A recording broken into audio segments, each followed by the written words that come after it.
This is another video based on probability. तो आप सभी ने लूडो के अलावा कई सारी एप्स हैं, रमी सर्किल की, रमी के ऊपर या तीन पत्ती के ऊपर, ये सारे गेम्स तो खेले ही होंगे या फिर घर में भी कभी ना कभी प्लेइंग कार्ड्स को देखा होगा। तो उसमें कुछ इस टाइप की इमेजेस बनी रहती हैं, इस पर बेस्ड भी क्वेश्चन प्रोबेबिलिटी में पूछे जाते हैं। तो वो कौन कौन से हैं वो मैं आपको बता देता हूं। अगर आपको पता है तो अच्छी बात है, नहीं है तो यहां से सीख लीजिए। ये स्पेड, ये हर्ट, ये क्लब और ये डायमंड, तो ये चार टाइप के कार्ड्स होते हैं हमारी एक डेक में, ठीक है। और हर कार्ड्स में कौन कौन से किंग होता है। सबसे पहला बड़ा जो पत्ता होता है वो एस का होता है, सबसे बड़ा कार्ड जो है वो एस का होता है। देन उसके बाद में किंग, उसके बाद में क्वीन, इसके बाद में जैक, एंड देन 10, 9, 8, 7, 6, 5, 4, 3 एंड 2। ये ऑर्डर में इसलिए बताया ताकि प्रोबेबिलिटी के साथ साथ खेलना भी सीख सकते हैं। एस सबसे बड़ा होता है, उसके बाद में किंग, उसके बाद में क्वीन, उसके बाद में जैक, देन 10, 9, 8, 7, 6, 5, 4, 3, 2, ठीक है। यही स्पेड में चलेगा ऑर्डर, यही हर्ट में, यही क्लब में और यही डायमंड में, ठीक है। तो टोटल देखिए एक डेक में कितने कार्ड हो गए, 1, 2, 3, 4, 5, 6, 7, 8, 9, 10, 11, 12, 13, यानी कि 13 types of card in spade, 13 types of card in heart, 13 types of card in club, 13 types of card in diamond. Clear? 13 + 13 + 13 + 13 is 52, यानी कि एक डेक में टोटल नंबर ऑफ कार्ड्स कितने होते हैं, 52 होते हैं। क्लियर? अब ये जो कार्ड होता है किंग का, क्वीन का और जैक का, ये स्पेशल टाइप के कार्ड हैं, इनमें फेस बना होता है। किंग में किंग का फेस, क्वीन में क्वीन का फेस और जैक में जैक का फेस, तो इसलिए हम इनको फेस कार्ड भी कहते हैं। क्लियर? तो यही 3-3 कार्ड हर्ट में, 3-3 कार्ड क्लब में और 3-3 कार्ड डायमंड में होते हैं। क्लियर? तो इस तरीके से कार्ड्स पर बेस्ड हम सारे क्वेश्चन सॉल्व करेंगे। जब भी हमसे ब्लैक कार्ड की बात होगी तो ब्लैक का मतलब होगा स्पेड और क्लब, एंड रेड कार्ड की बात होगी that means heart and diamond. Clear?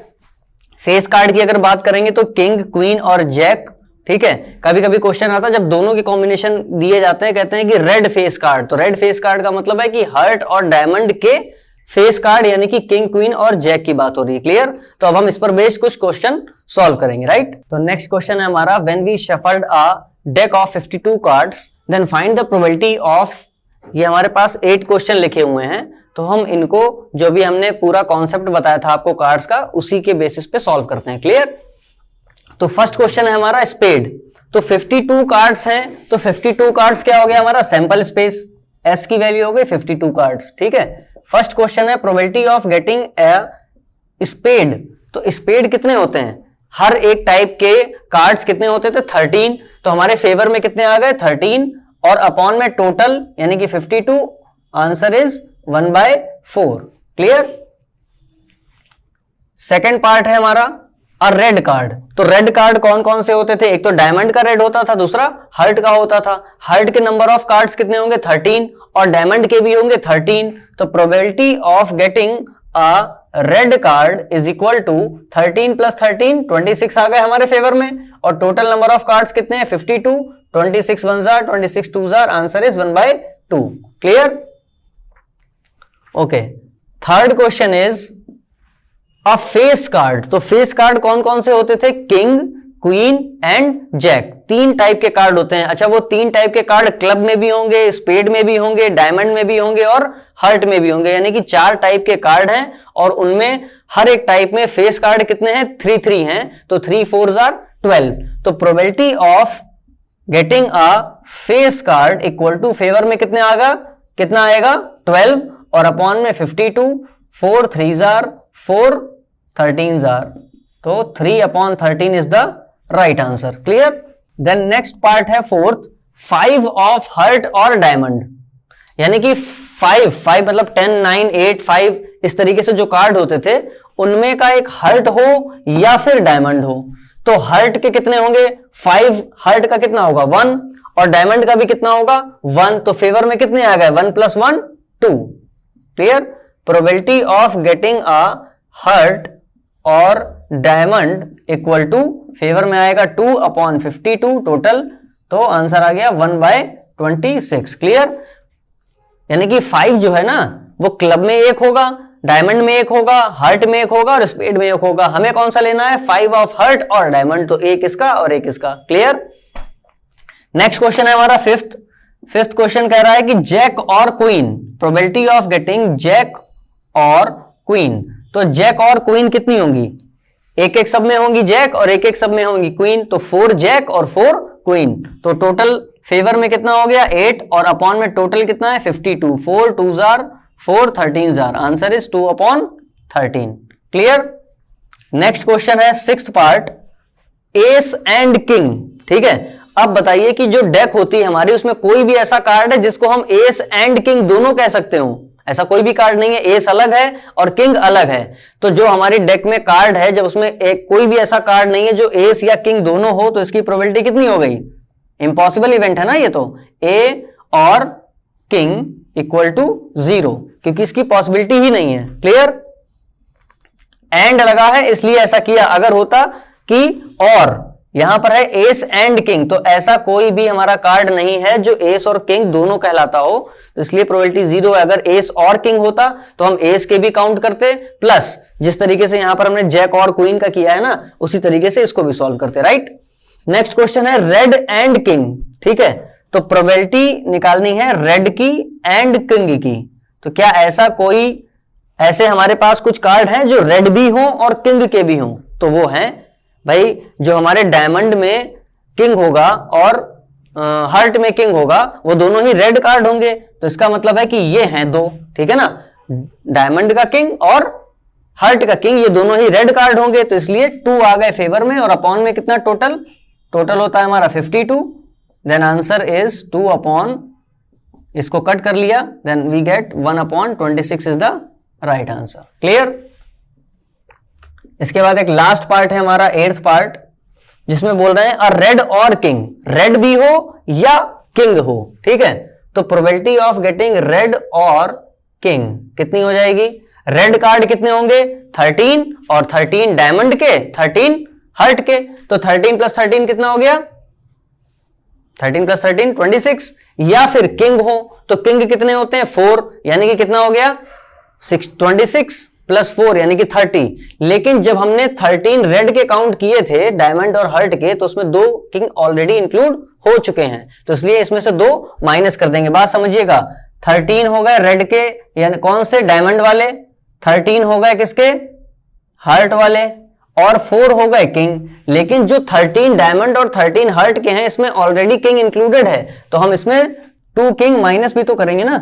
ठीक है, तो 13 + 13 कितना हो गया 26, 26 + 4 30, 30 - 2 इज 28 आ गया फेवर में, अपॉन में total 52, 4 7 jar 4 13 jar, answer is 7/13। Clear. तो इस तरीके से हम कार्ड पर बेस्ड कई टाइप के क्वेश्चन मैंने आपको बता दिए, और इसी तरीके से और भी क्वेश्चन और दे सकते हैं, हम उनको इसी तरीके से सॉल्व करेंगे। राइट। नेक्स्ट क्वेश्चन है हमारा डाइस के ही ऊपर, क्या है वो कि a pair of dice is thrown, find the probability of getting a sum of 10 or more if 5 appears on the first die। Clear. तो पेयर ऑफ डाइस है, तो पेयर ऑफ डाइस का मतलब 2 डाइस होंगे, 2 डाइस के होने का total sample space हमने क्या बताया था आपको 6n, तो 2 डाइस हैं तो 6 यानी कि 36। क्लियर।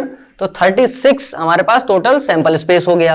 अब कंडीशन क्या है कि find the probability of getting a sum of 10 आए सम, यानी कि यह कहने का मतलब क्या है कि एक डाइस में अगर 1 आ रहा है तो दूसरे डाइस में 10 या फिर उससे ज्यादा आने के लिए 9 आना चाहिए, कम से कम 9, लेकिन 9 तो डाइस में होता नहीं है, इसलिए इसका मतलब ये हुआ कि हम 1 लेंगे ही नहीं। तो इस तरीके से 2 लेकर के देखेंगे, 2 के साथ में कब कॉम्बिनेशन बनेगा 8 के साथ, 8 भी हमारे डाइस में नहीं होता है।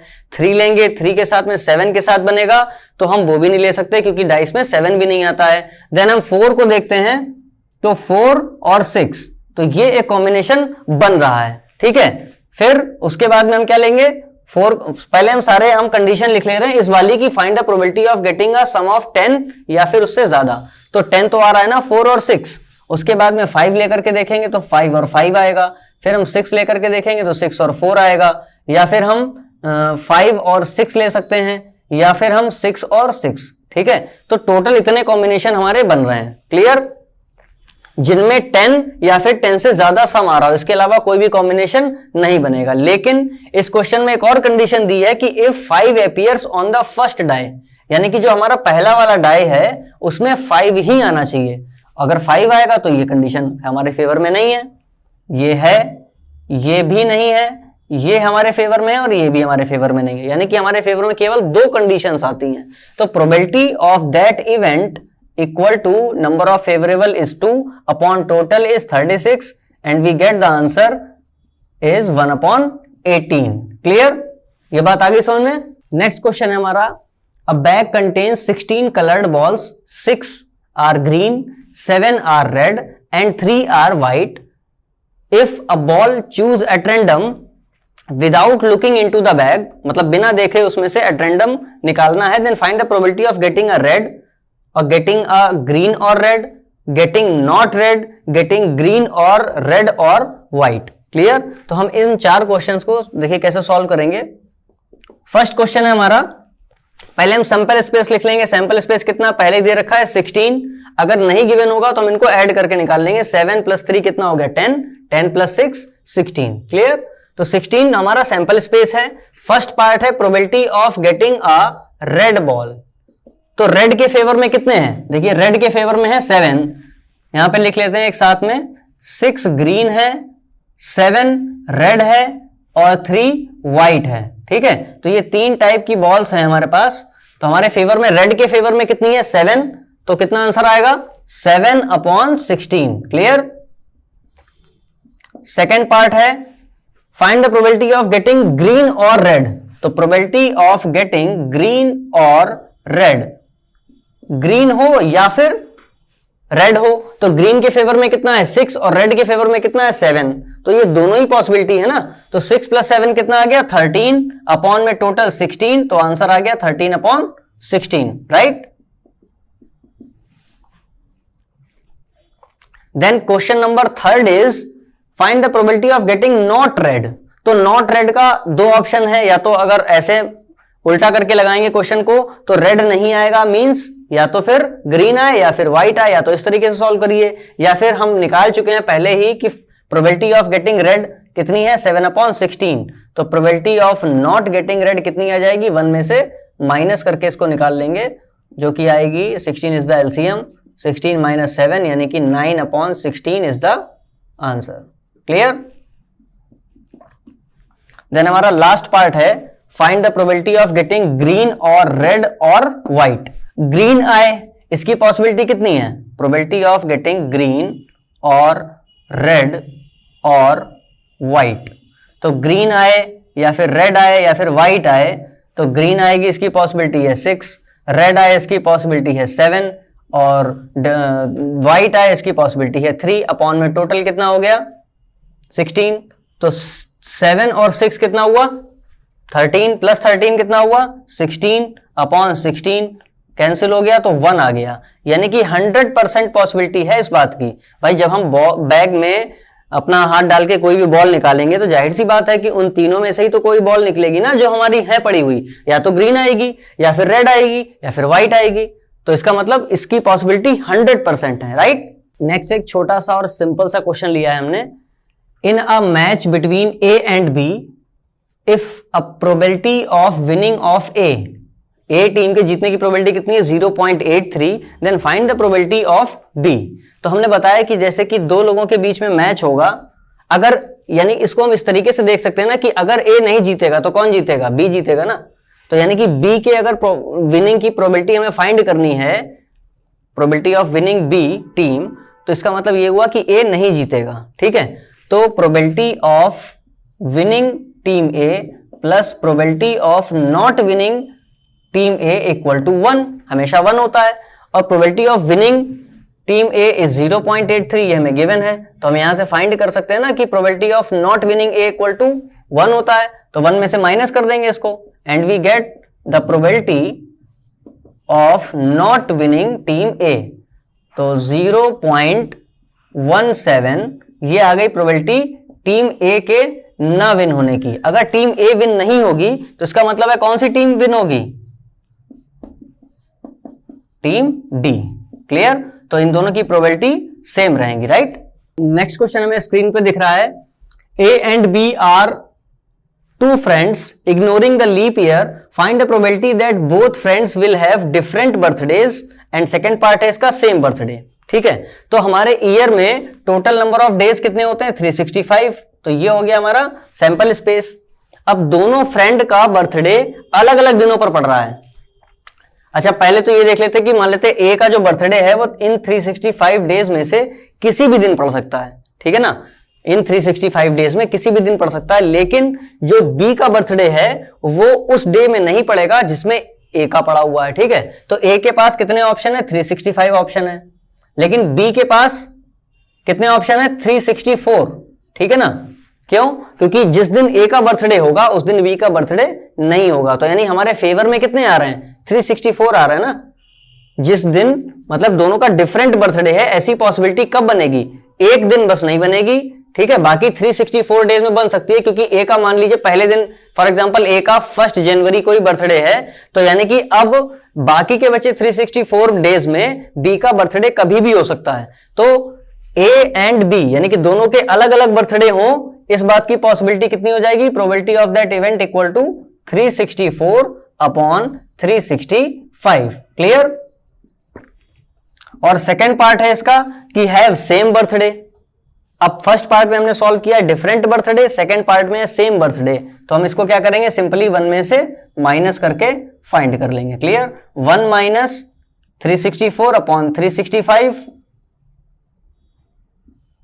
विच इज 365 माइनस 1 कितना आएगा? 1 अपॉन 365। कैसे आया ये? एलसीएम ले लिया हमने 365, यहां पर आ जाएगा 365 1 जार 365 minus 364 and we get the answer which is 1/365। Clear? अगर आपको फिर भी चैप्टर से रिलेटेड कुछ डाउट्स रहते हैं तो आप हमें सेंड कर सकते हैं। नेक्स्ट वीडियो में हम नेक्स्ट चैप्टर को सॉल्व करेंगे, so stay tune to our next video. Thank you.